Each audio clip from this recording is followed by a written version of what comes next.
Hey friends, it's time for our weekly update. What a week it's been. We've opened up the church. We've had a great prayer service. We've had all kinds of things to celebrate this week. And I want to tell you that as we did open the church last Sunday, we had about 160 of you show up, in which we've put a lot of safety precautions in place.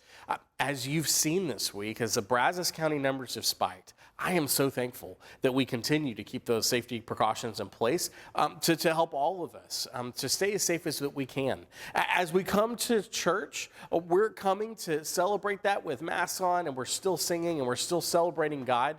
But as I would still tell you that if you're at risk and you're not comfortable, our online services are still live and well. All that we experience live in this room, you can experience at the same time at 8:30, 9:45, and 11 o'clock. Lindsay started her Bible study this week, and which you can go back and check on. She had a great interview with Michael in his beginning into ministry and in the beginning series that we continue.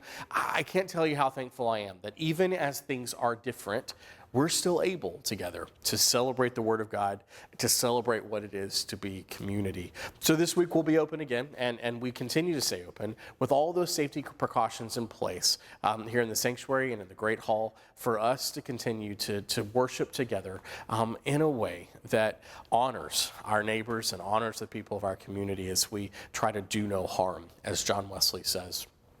An announcement for you this week is that we're going to celebrate our good friend Katy Haislet in a crazy way. She's saying goodbye to us, which makes me sad, but she's only going about 100 yards that way.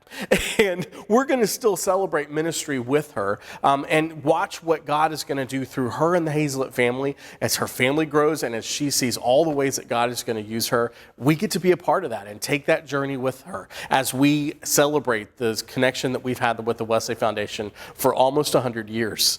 And together we're going to do that. But in order, in the midst of COVID, to celebrate this change in her life, we're going to do a drive-by goodbye ceremony for our associate pastor. We've never done this before. Everything's novel, everything's new, but we invite you to come and drive by on June the 30th at 7 o'clock.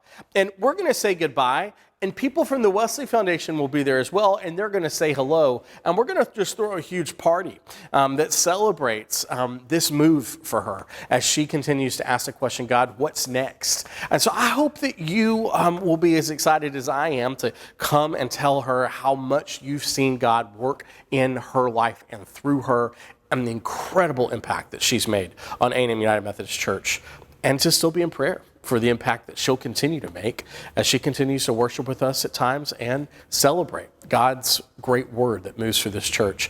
Those details of how you can celebrate saying goodbye to her are in the link below. Make sure you check those out and mark your calendars for June 30th as we celebrate together this change in her life.